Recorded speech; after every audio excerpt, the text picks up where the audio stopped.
मन सूखा, तू तो बिल्कुल सूखा का सूखा ही है। मन सूखा ने कहा मैं सूखा ही नहीं तो क्या मोटा रहूंगा।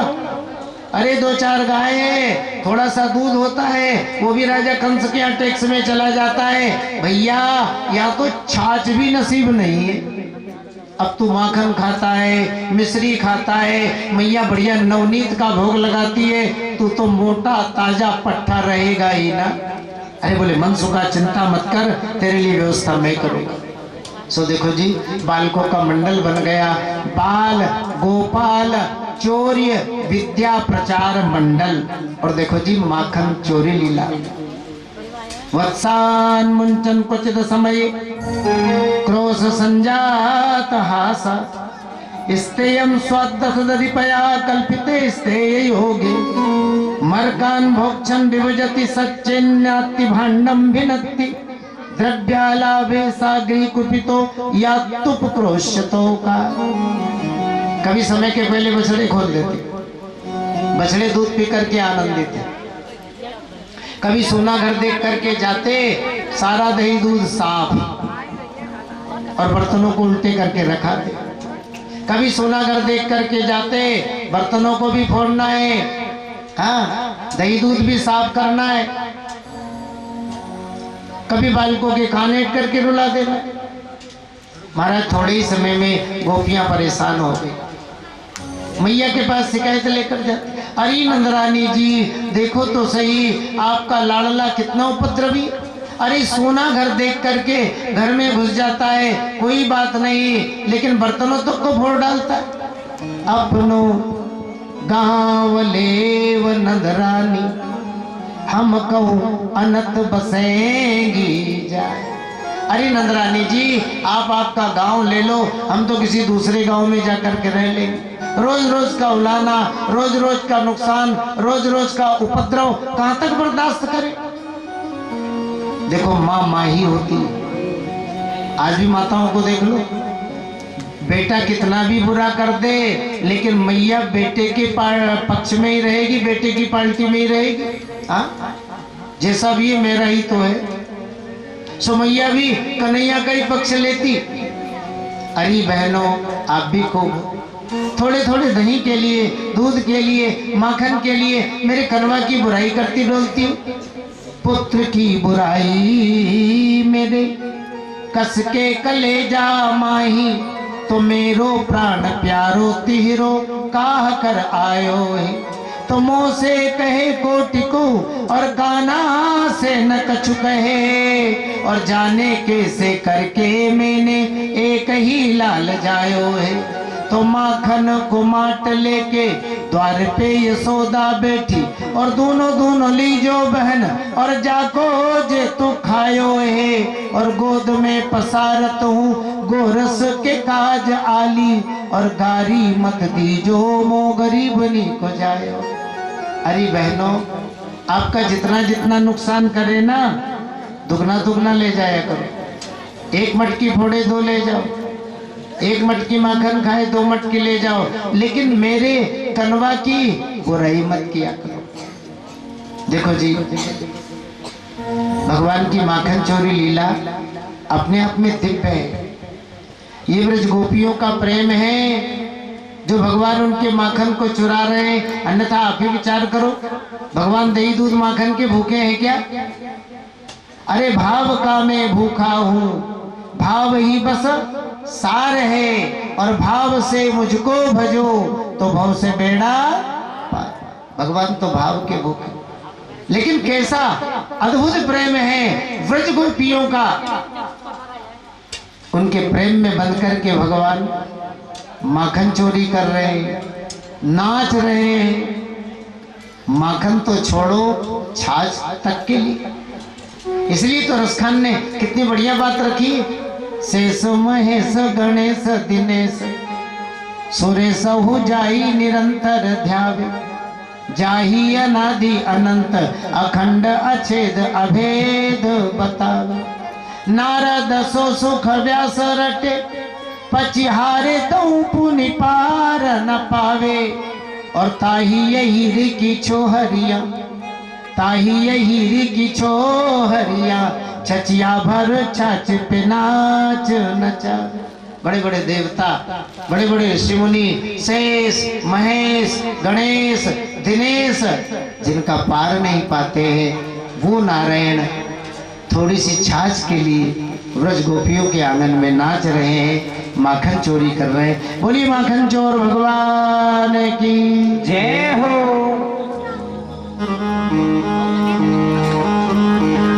अरे चोरी करे तो डोले,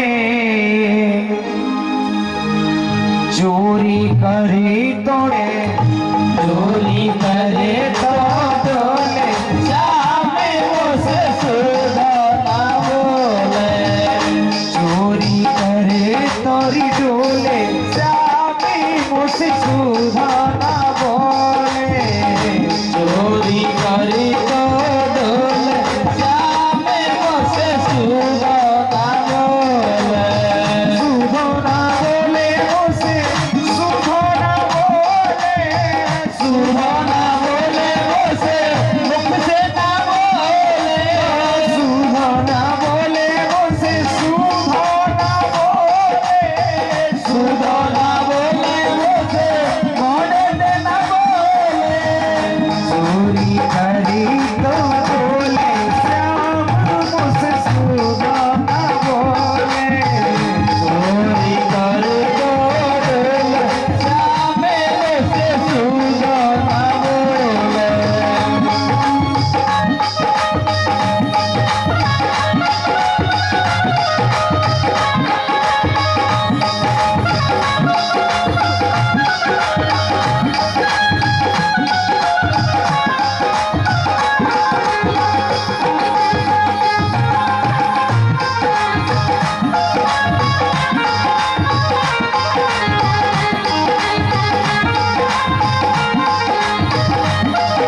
किशोरी में शामिल होंगे और झूमते हुए भजन का आनंद लेंगे।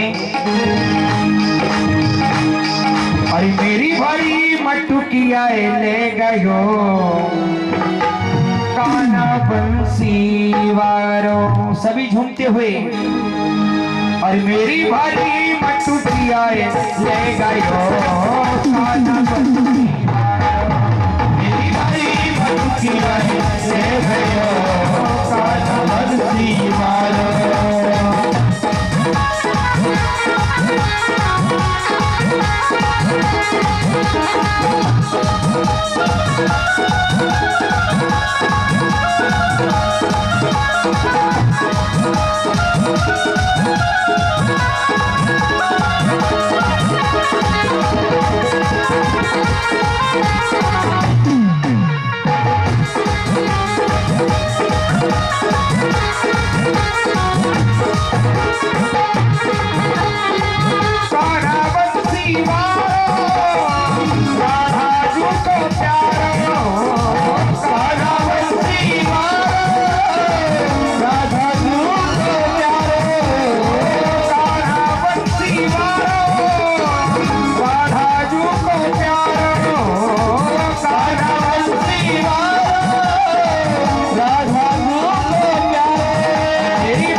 माखन में ही गाय माता की पूजा होती है। गावो विश्वस्य मातरम वेद कहते हैं, लेकिन ब्रज में विशेष ब्रज के संतों का, ब्रज के भक्तों का मानना है कि गाय गोविंद की आराध्या है। अरे हम आप गोविंद की आराधना करते हैं, लेकिन गोविंद गाय माता की आराधना करते हैं। दूसरा वेणु, वेणु माने बंसी। देखो जी, ब्रज का बंसी से गहरा लगाव है, क्योंकि भगवान ने वहां वेणु वादन किया है, बंसी बजाई।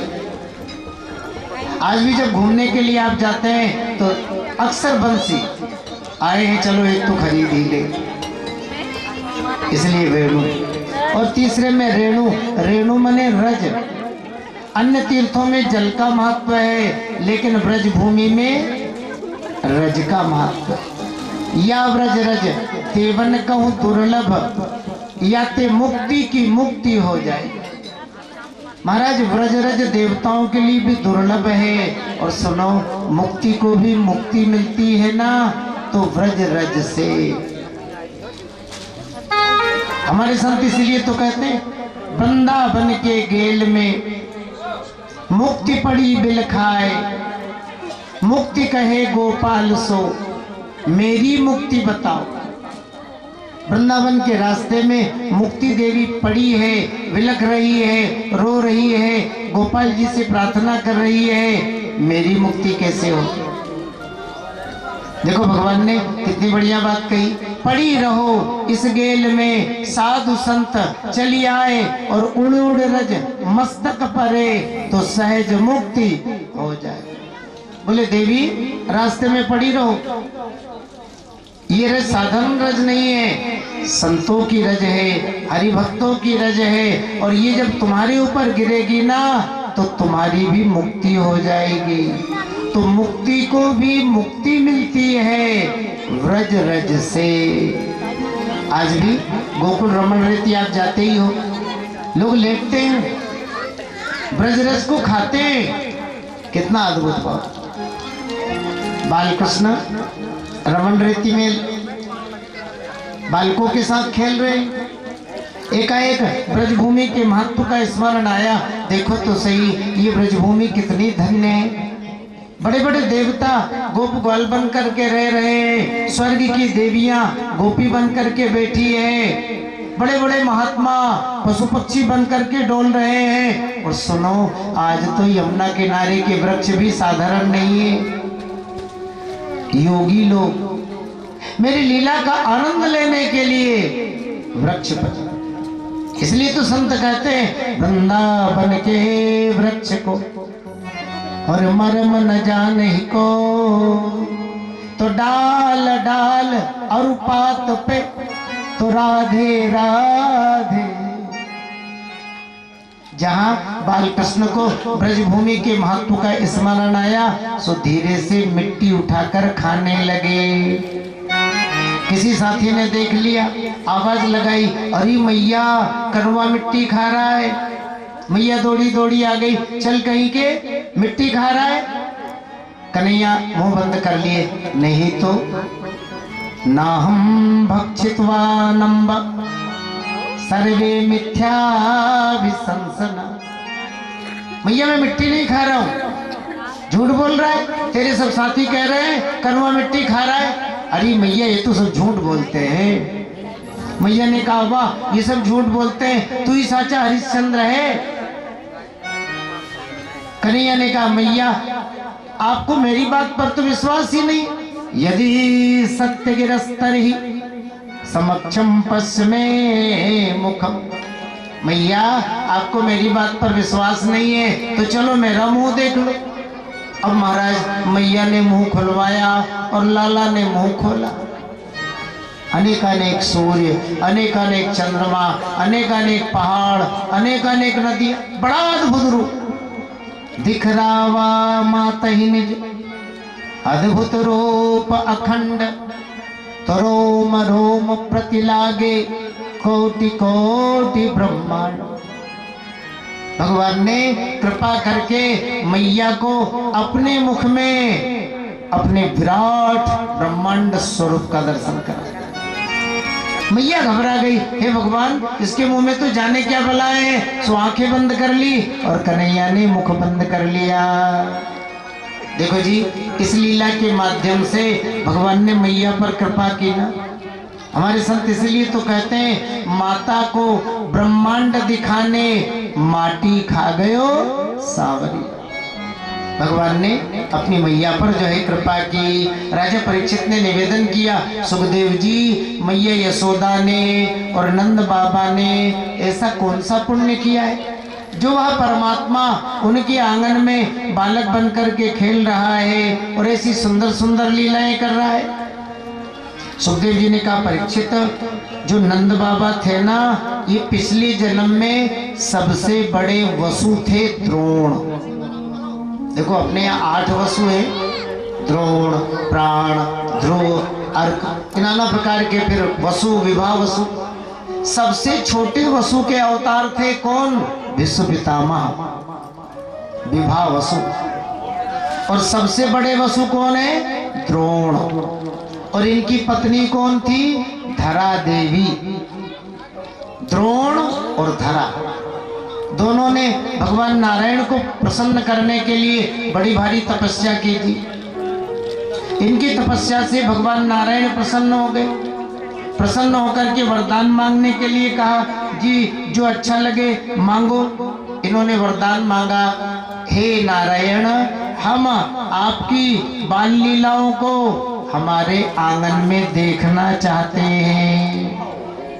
भगवान ने आशीर्वाद दिया, द्वापर युग के अंत में जब मेरा अवतार होगा तो मेरी सारी बाल लीलाएं आपके आंगन में, आपके गोद में होगी। तो वही द्रोण नंद बाबा है, वही धरा देवी मैया यशोदा है और वही नारायण बालकृष्ण के रूप में उनके आंगन में लीला कर रहे हैं। एक बात कहें, सच्चा भक्त वो है जो अपने गोपाल जी की सेवा स्वयं करे। हमारी माताएं गोपाल जी रखती है ना, अच्छी बात है, लेकिन सेवा भी स्वयं ही किया करो। ये नहीं राम जी ने पैसा दे दिया तो मंदिर बना के भगवान बैठा दो और पुजारी अब अपने पास तो टाइम नहीं है सो रख दो, पंडित जी महीने के महीने तनख्वाह देते रहे। देखो परिवार की सेवा के लिए नौकर रख लिया कोई बड़ी बात नहीं है, लेकिन ठाकुर सेवा के लिए नौकर रखना ये वैष्णव अपराध है। अगर हमने गोपाल जी रखे तो हमें हमारे गोपाल की सेवा स्वयं ही करनी चाहिए और भाव से करनी चाहिए। मैया को देख लो ना,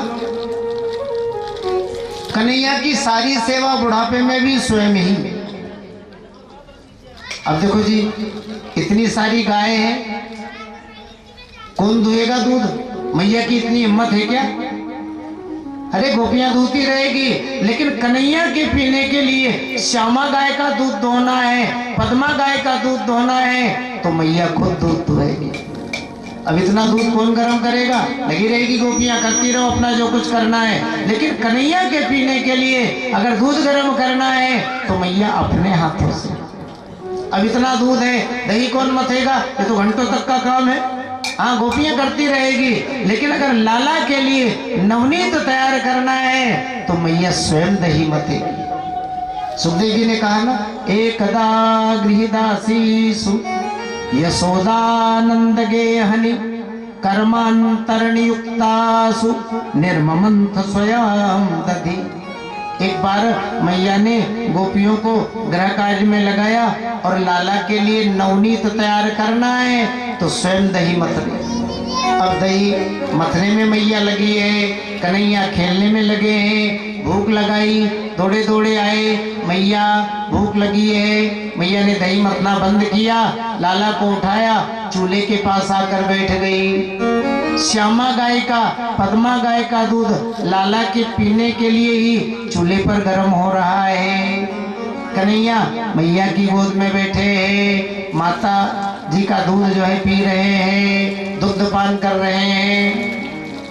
अब दूध ने सोचा एक बात है, कन्हैया तो मैया का दूध पी रहा है, और मैया का दूध पी करके ही कन्हैया तृप्त हो जाएगा, तो फिर मेरा दूध मुझे कौन पिएगा?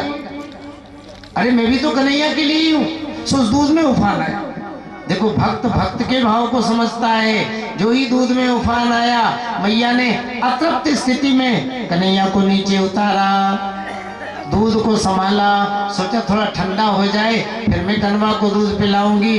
गृह कार्य में लग गई। कन्हैया ने सोचा खूब रही, हमारी मैया का हमसे प्रेम नहीं है, मैया मेरी है और प्रेम कर रही है दूध से। बताओ, मुझे तो भूखा ही छोड़ा और दूध को संभाला। एक बात है, पूत से माता इतना प्रेम नहीं करती जितना प्रेम दूध से करती। ये दूध ही नहीं रहेगा तो झंझट ही नहीं होगा।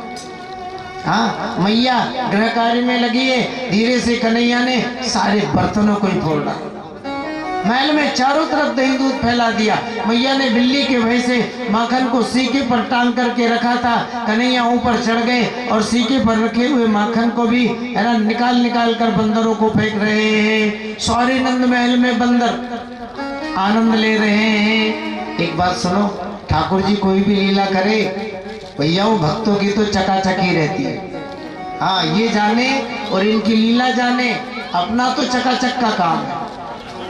अब ये देख लो ना, नुकसान किसका कर रहे हैं? खुद का। बर्तन किसके फोड़ रहे हैं? खुद के। दही दूध किसका फेंक रहे हैं, फोड़ रहे हैं, फेंक रहे हैं? बोले खुद का। और मौज कौन कर रहे हैं? बानर भालू खूब लगे दही पीने, दूध पीने। हाँ, कन्हैया ने कहा आनंद लो, आपने भी राम अवतार में मेरे लिए खूब पसीना बहाया। सारे महल में बानर कूद रहे हैं, आनंद ले रहे हैं। इधर मैया ने देखा इतने सारे बानर, अब महल में आई, बर्तन फूटे पड़े हैं, चारों ओर दही दूध फैला पड़ा है, और कन्हैया भी सीके पर रखे हुए माखन को निकाल निकाल कर बंदरों के लिए फेंक रहा है। तो मैया को क्रोध आया, छड़ी उठाई मारने के लिए। तो तमात्यष्टिम प्रसमीक्ष सत्वरस ततो हरुयाप ससार भीतवत गोप्यन वधावन नयमापयोगिना चमम प्रवेष्टुम तपसेरितम मनः। हाथ में छड़ी लेकर अपने पीछे अपनी ओर आते हुए बालकृष्ण ने मैया को जब देखा ना, सीके से नीचे कूदे और ससार भीतवत भयभीत होकर भाग रहे हैं। अब थोड़ा ध्यान देंगे, आपको बात अच्छी लगेगी। ससार भीतवत, भगवान कैसे भाग रहे हैं? बोले मैया के भय से भयभीत होकर भाग रहे हैं। अच्छा सुनो, भगवान को भय लगता है क्या?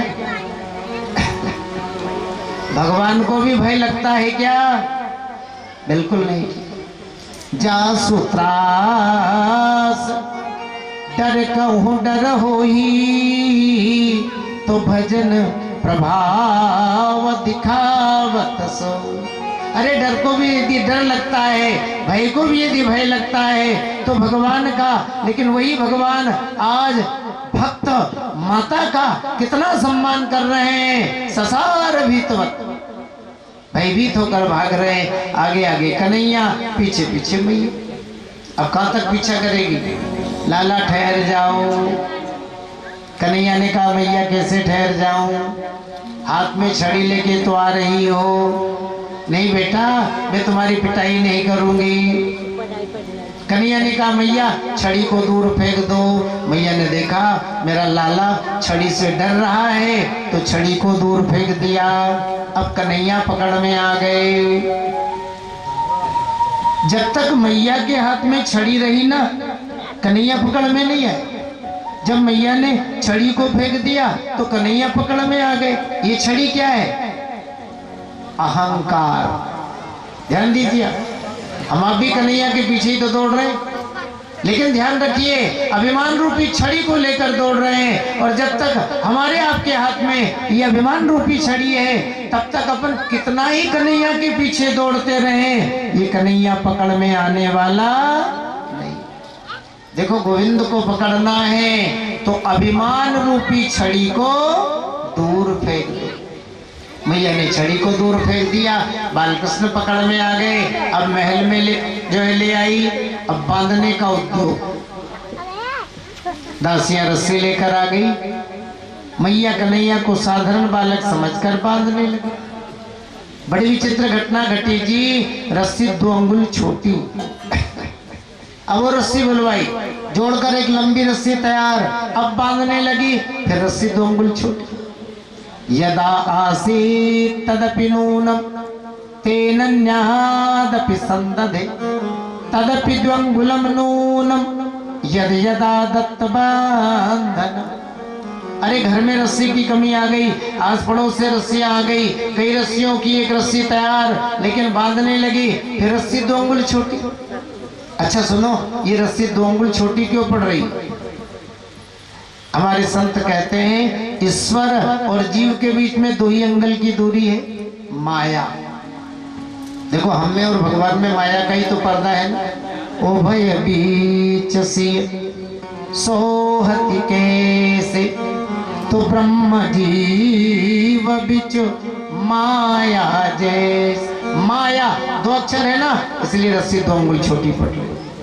हमारे एक संत कहा करते थे भगवान की ऐश्वर्यमयी माया आ गई, और ऐश्वर्यमयी माया रस्सी को 2 अंगुल छोटी करके इशारा करने लगी, अरे यशोदा ये तो संसार को बांधने वाला नारायण है, इसे तू क्या बांधेगी? सो रस्सी 2 अंगुल छोटी। लेकिन मैया ने तो हट कर रखा है, होगा बांधने वाला होगा तो मेरा तो बेटा है ना, मैं तो बांध करके रहूंगी। कन्हैया ने देखा मैया परेशान हो गई।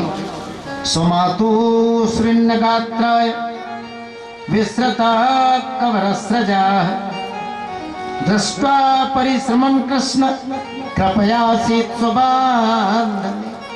मैया पसीने में भीग गई, सिर में जो बढ़िया बढ़िया फूल लगा रखे थे वो भी नीचे गिर गए, परेशान है। सो भगवान ने अपनी माया को इशारा किया, देवी रहने दो, भले ही मैं संसार को बांधने वाला हूँ, लेकिन मैया के प्रेम में तो मैं बंधूंगा ही। सो कृपा करके बंधन में बंध गए। बोलिए दामोदर भगवान की जय हो। मैया ने उखल से कन्हैया को बांध दिया, अब गृह कार्य में लग गई। कन्हैया ने सोचा चलो ठीक है, मैया की इच्छा थी मैं बंधन में बंधूं, बंध गया। अब एक बात है, संत नारद जी की इच्छा को और पूरी करना है। देखो जी, नारद जी की इच्छा कौन सी है? यमलार्जुन का उद्धार करना। कथा आप जानते हो, कुबेर के 2 बेटे हैं, नलकूबर और मणिग्रीव। एक बार ये दोनों भाई केदारनाथ क्षेत्र में गए, मंदाकिनी गंगा में स्नान किया, मदिरा पान किया और अप्सराओं के साथ काम क्रीड़ा करने लगे।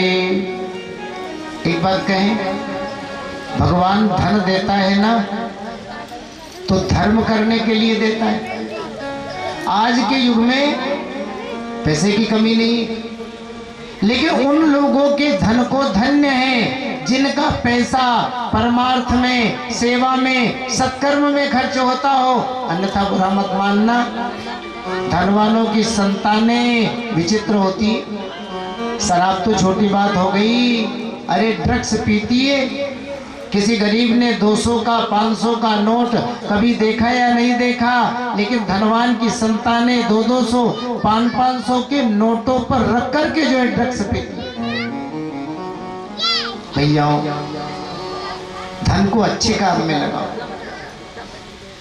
ये देख लो आप, धन के मालिक कुबेर और कुबेर के बेटे नलकूबर और मणिग्रीव।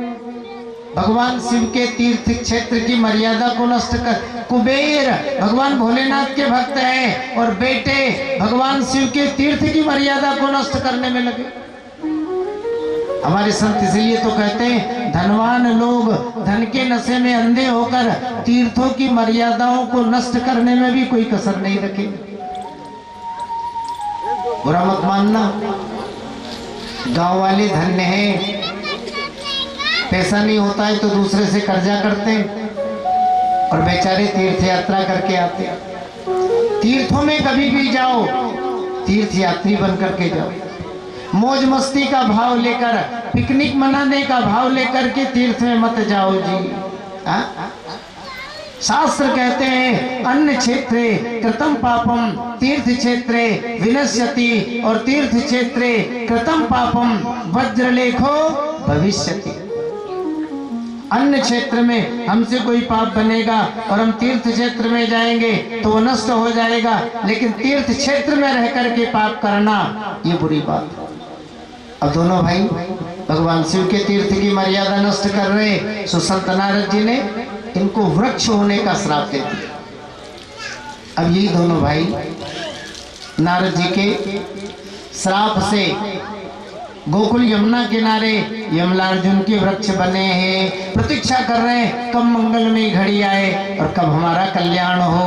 अब बालकृष्ण घुटनों के बल आ रहे हैं, उखल घिस रहा है, वृक्षों के बीच से निकल गए, उखल रुक गया, कन्हैया ने जोर लगाया, बड़ा भारी शब्द हुआ और दोनों वृक्ष विपरीत दिशाओं में गिरे। दोनों भाई प्रकट हो गए। बोली बालकृष्ण लाल की जय हो। बड़ी सुंदर भगवान की स्तुति की। भगवान ने कहा सुनो, नारद जी ने श्राप नहीं आशीर्वाद दिया था, इसलिए मैं आपको दर्शन दे रहा हूँ। जाओ, आपके हृदय में मेरी भक्ति सदैव बनी रहेगी। यमलार्जुन का उद्धार हुआ, बाबा आए, लाला को बंधन से मुक्त किया। देखो मैया में और बाबा में भी बड़ा झगड़ा हुआ, झगड़ा तो होगा ही ना, एक ही बेटा है और उसे भी अगर मैया ठीक से नहीं रखेगी तो विवाद तो खड़ा है। भगवान ने मालिन पर कृपा की। गोकुल में एक उपनंद नाम के बहुत अच्छे गोप वृद्ध अवस्था और भगवान कृष्ण और बलराम के बड़े भक्त उपनंद जी ने अब प्रस्ताव रखा, हमारे आपके बीच में जब से कृष्ण और बलराम दोनों भाई आए हैं, देखो जी बड़े बड़े उपद्रव हो रहे हैं, इसलिए मेरे विचार के अनुसार अब हमें यहाँ नहीं रहना चाहिए। यहाँ से कुछ दूर वनम वृंदावनम नाम पसभ्यम नवकाननम गोप गोपी गवाम सेव्याम पुण्याद्री तृणवीरुदम। कुछ ही दूर वृंदावन नाम का वन, यमुना का किनारा, हरी घास, स्वच्छ जल, पवित्र वातावरण, हमें वहाँ निवास करना चाहिए। सबने इस प्रस्ताव का अनुमोदन कर दिया। और वैसे भी कौन है जो वृंदावन का विरोध करेगा? वृंदावन अपने आप में दिव्य भूमि है जी। वृंदावन सो वन नहीं और नंद गाँव सो गाँव, बंसी बट सो बट नहीं तो श्री राम कृष्ण सो। वृंदावन कोई तीर्थ नहीं है, कोई धाम नहीं है। अरे वृंदावन तो ठाकुर जी का निज निवास है। आज देखो अपने घर की व्यवस्था, घर अलग होता है और बैठक अलग होती है। घर माने रेस्ट हाउस और बैठक माने गेस्ट हाउस। कोई भी गेस्ट, जी आज सोने की जगह नहीं जी, हमारी बैठक में आराम करें। जी आज हमारे यहाँ मेहमान आ रहे, बैठक है ना। कोई आया गया है, बोले बैठक है ना। तो गेस्ट कोई भी बाहर से आए, जितने भी तीर्थ है ना वो क्या है, बोले गेस्ट हाउस है। और वृंदावन क्या है, बोले ये कोई तीर्थ नहीं है, ये कोई धाम नहीं है, ये ठाकुर जी का अपना निज निवास है, उनका अपना निवास। इसलिए संत कहते हैं वृंदावन धाम को वास भलो, जहाँ पासो बहे यमुना पाटरानी, तो जो जल न्यायी के ध्यान धरे, वैकुंठ मिले तिनको रजधान। तो वेद पुराण बखान करे और संत मुनि सन की यह वाणी, और यमुना यमदूतन टारत है, भवतारत है श्री राधिका। यमुना मैया के दर्शन से यमदूतों का भय नहीं रहता है और राधा रानी की कृपा से जन्म और मरण का भय नहीं रहता है। अब सभी श्री धाम वृंदावन में आ गए, हम आप भी वृंदावन में ही प्रवेश करें। बोले वृंदावन बिहारी लाल की जय हो। वृंदावन में हूँ कौन कौन चलेगा वृंदावन? जिनको भी वृंदावन से प्रेम है, कन्हैया से प्रेम है, तो नाच करके हाजिरी लगाएं। और मेरा श्याम दीवाना है राधा रानी का, मेरा श्याम दीवाना है राधे रानी का। वृंदावन में हूँ कभी चले बरसाने वाली का,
यहाँ डाली डाली पर, यहाँ पत्ते पत्ते पर, यहाँ डाली डाली पर, यहाँ पत्ते पत्ते पर, राधे का चलता शहर के हर रास्ते पर, राधे का चलता शहर के हर रास्ते पर। बनेगा जब का रुतबा है ब्रह्मानु दुलारी का, बनेगा जब का रुतबा है ब्रह्मानु दुलारी का। श्याम दीवाना है राधा रानी का, मेरा श्याम दीवाना है राधे रानी का। वृंदावन में हुक्म चले बरसाने वाली का, वृंदावन में हुक्म चले बरसाने वाली का। श्याम दीवाना है राधा रानी का, मेरा श्याम दीवाना है राधे रानी का।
कोई नंदलाल कहता, कोई गोपाल कहता, कोई नंदलाल कहता, कोई गोपाल कहता, कोई कहता है कन्हैया, कोई मुरली का बजैया, कोई कहता है कन्हैया, कोई बंसी का बजैया।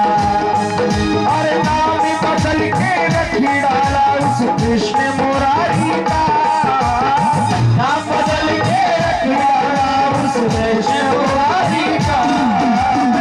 श्याम दीवाना है उस राधा रानी का, मेरा श्याम दीवाना है उस राधे रानी का। वृंदावन में हुक्म चले बरसाने वाली का, वृंदावन में हुक्म चले बरसाने वाली का। श्याम दीवाना है राधा रानी का, मेरा श्याम दीवाना है राधे रानी का।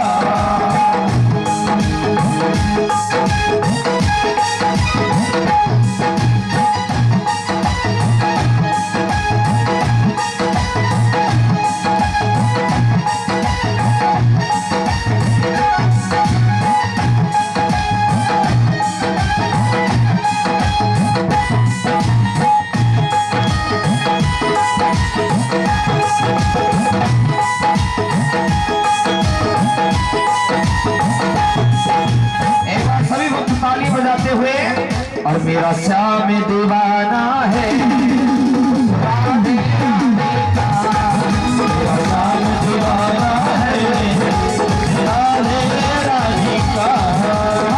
वृंदावन में हुक्म चले बरसाने वाली का, वृंदावन में हुक्म चले बरसाने वाली का।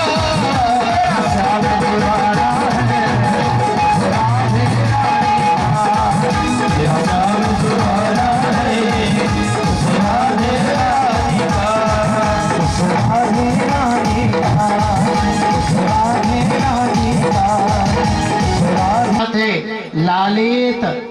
वर्षाणी 10 वर्षाणी ताड़येत।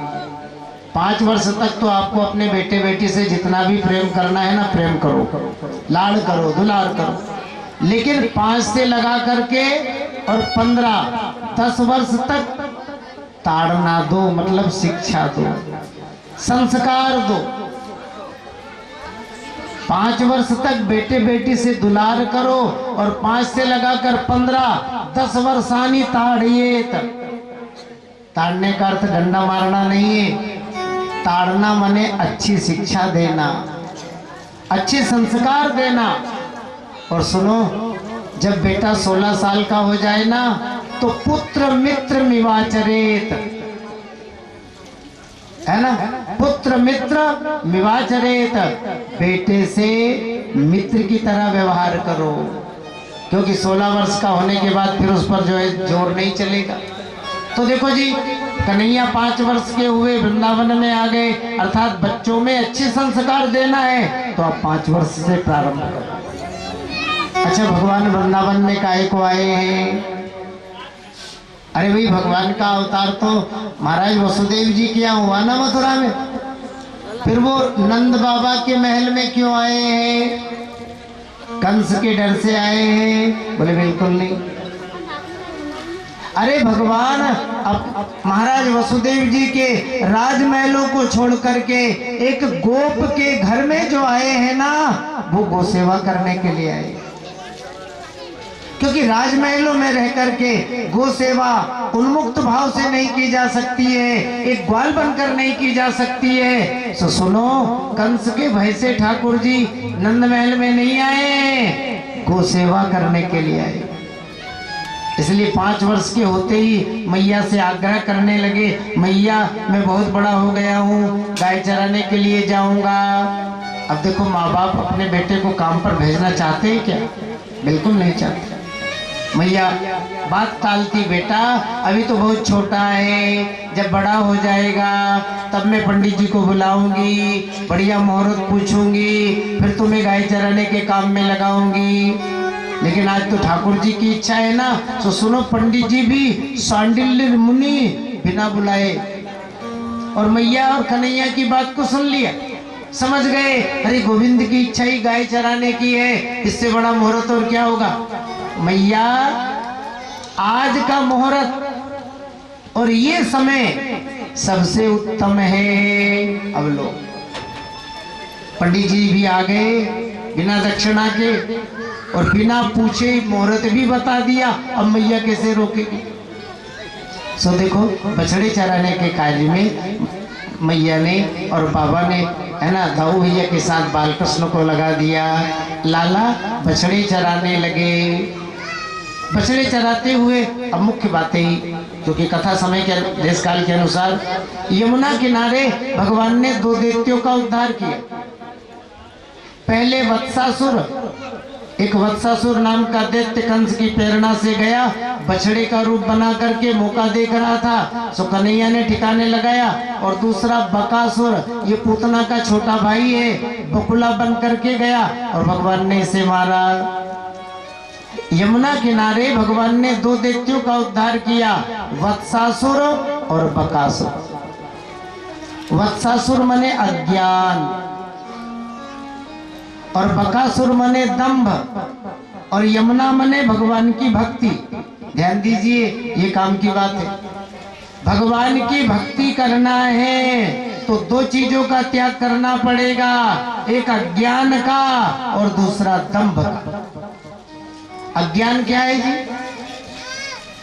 अपन भगवान के एक रूप से तो प्रेम करते हैं और भगवान के दूसरे रूप की निंदा करते हैं, यही अज्ञान है।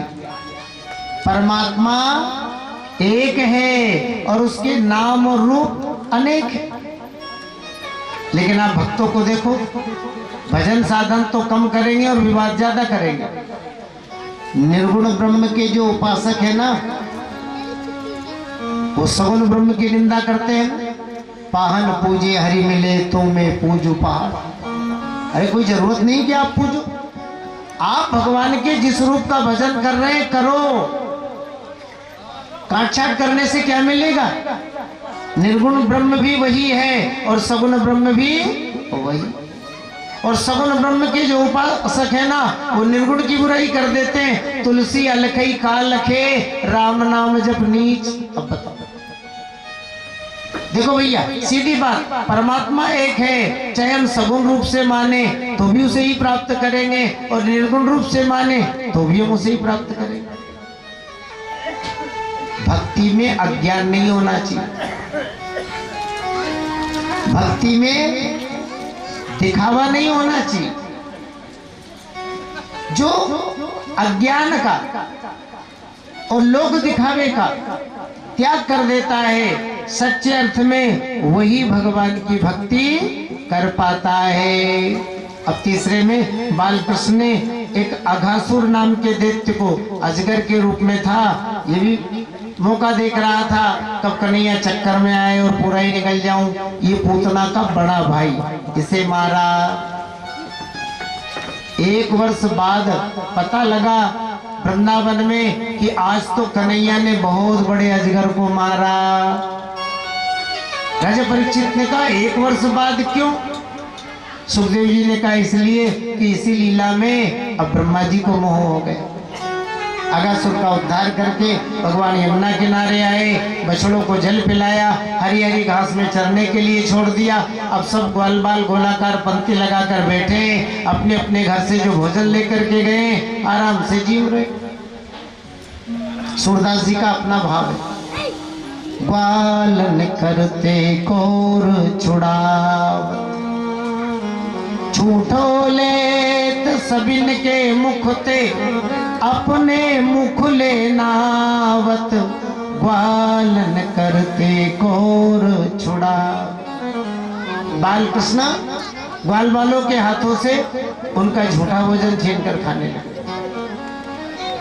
इस लीला को ब्रह्मा जी ने जब देखा तो मोहित हो खूब रही। जिनके चरण सरोरुह लागे, और करत विविध जप जोग विराग। आश्चर्य है, जिन नारायण के चरणों की रज को पाने के लिए हम बड़े बड़े देवता लोग लालायित रहते हैं, वो नारायण इन साधारण अहिर बालकों का झूठा भोजन खा रहा है। लगता है ये भगवान नहीं है। सारे बछड़ों को उठाया और ब्रह्मलोक में मोहित करके रख दिया। अब ग्वाल बालों का ध्यान बछड़ों की ओर। कन्हैया बछड़े लेने के लिए गए, ब्रह्मा जी ने ग्वाल बालों को भी उठाया, माया से मोहित किया और ब्रह्मलोक में देखो वाक्य दृष्टांतर विपिने वत्सान पालास्य विश्वविद सर्वं विधिकृतं कृष्ण सहसा जगाम। अब कहीं पर भी ग्वाल बाल और बछड़े नहीं दिखाई दिए, समझ गए सारी करतूत ब्रह्मा जी की है। तो देखो अपने ही रूप से बछड़े बनाए, अपने ही रूप से ग्वाल बाल बनाए, और भगवान अपने रूप के साथ ही लीला करने लगे। इस रहस्य को कोई नहीं समझ पाया। अरे हमारी माताएं पहले से ज्यादा अपने बेटों से प्रेम करने लगी, क्योंकि अब कन्हैया ही तो इनका बेटा बना है। गाय पहले से ज्यादा अपने बछड़ों से दुलार करने लगी। देखो जी, ब्रह्मा जी का 1 निमिष और अपना 1 वर्ष बराबर है। अब ब्रह्मा जी आए बड़े चक्कर में। यावंतो गोकुले बाला सावत्सा सर्व एवहि, माया से सयानों में नाद्यापि पुनरोत्थिता। जितने भी ग्वाल बाल थे, बछड़े थे, सबको तो मोहित करके मैंने ब्रह्मलोक में रख रखा है, ये नए कहां से आ गए। और वहां देखा सब सो रहे हैं, और यहाँ देखा वही सब लीला कर रहे हैं। देखो ब्रह्मा जी ने भगवान को मोहित करने के लिए ये चाल चली थी, लेकिन उल्टी पड़ गई। स्वयं माया अजोपी स्वयं विमोहिता। ब्रह्मा जी खुद ही अपनी माया में चक्कर खाने लगे। एक बात है, ब्रह्मलोक में जो सो रहे हैं वो सत्य है, या जो बालकृष्ण के साथ लीला कर रहे हैं ये सत्य है। डोंगरे जी का भाव। ब्रह्मा जी ने सोचा पहले देख लूं अच्छे से। अब ब्रह्मा जी ब्रह्मलोक की ओर चले। भगवान ने कहा ब्रह्मा, अब मैं तेरे को ढंग से परीक्षा दे रहा हूं। ब्रह्मा जी का रूप बालकृष्ण ने बनाया और ब्रह्मा जी के आगे आगे ब्रह्मलोक में पहुंच गए। सारे पहरेदारों को इकट्ठा किया। पहरेदारों, पहरेदारी तो ठीक से कर रहे हो ना? बोले हाँ महाराज, पहरेदारी तो ठीक से ही कर रहे। भगवान ने कहा तो सावधान इसलिए कर रहा हूँ, सुनो आजकल क्या हुआ है, अपने ब्रह्मलोक में एक बहरूपी आया है और मेरी तरह ब्रह्मा का रूप बना के डोल रहा है। ध्यान रखना, मेरी बिना आज्ञा के आए तो आने मत देना। अब सारे पहरेदार सावधान हो गए। भगवान बालकृष्ण गए और ब्रह्मा जी के आसन पे विराजमान हो गए। अब ब्रह्मा जी जाने लगे, पहरेदारों ने दरवाजे पर ही, अरे कौन हो, कहाँ जा रहे हो? ब्रह्मा जी ने कहा मैं इस लोक का मालिक हूँ ब्रह्मा, आप सब मेरे सेवक हो और मुझे ही रोक रहे हो।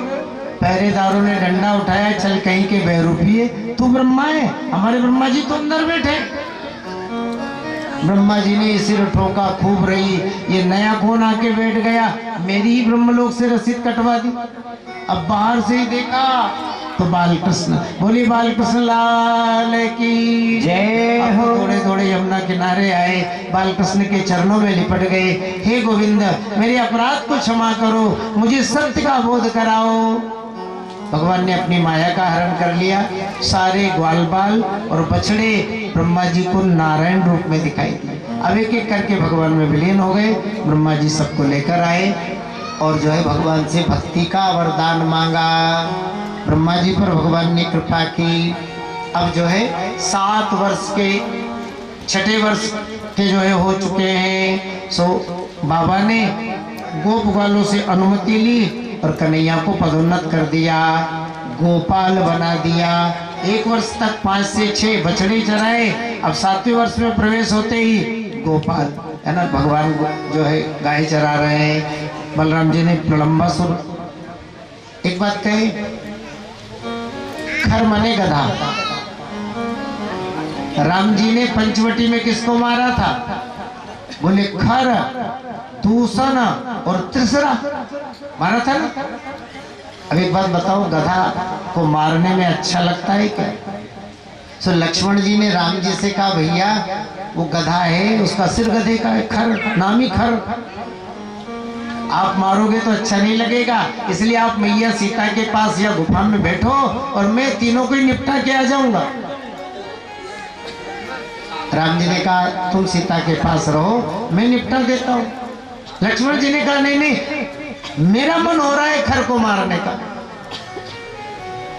राम जी ने कहा तो बंटवारा कर लो, इस अवतार में खर को मैं मार लेता हूं, अब अगला अवतार होगा ना तब खर को तुम संभाल लेना।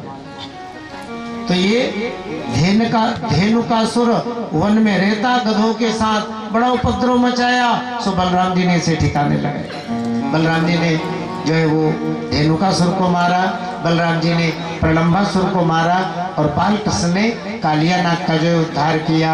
देखो जी, कालिया नाग की कथा आप जानते हैं, बड़ा विशेला, हजारों इसके फण, है ना, सारी यमुना को इसने दूषित कर रखा था। और भगवान का अवतार खल से यमुना अवतार, दुष्टों का दमन करने के लिए संयम, बिगड़े हुए को सुधारने के लिए, रास्ते से जो भटक चुके हैं उन्हें रास्ते पर लगाने के लिए भगवान का अवतार। सो भगवान ने कालिया नाग का उद्धार किया, है ना, इसके अभिमान को नष्ट किया और इसे वापस रमणक द्वीप जो है भेजा। अब आगे की जो लीलाएं हैं उनका वर्णन पिछले समय में होगा, समय भी हो गया। आप सबकी मंगल कामना करते हुए यही वाणी को विराम देंगे। अब प्रतिदिन की तरह अपना जो रेस्ट है वो है ही 2 बजे तक, थोड़ा सा हरिनाम संकीर्तन, तब तक हमारे कार्यकर्ता अपनी सेवा पर जो है ध्यान दे। फिर गिरिराज पूजा, महाराज, कंसवत तक कथा का जो है वर्णन होगा। बोलिए बालकृष्ण लाल की जय हो।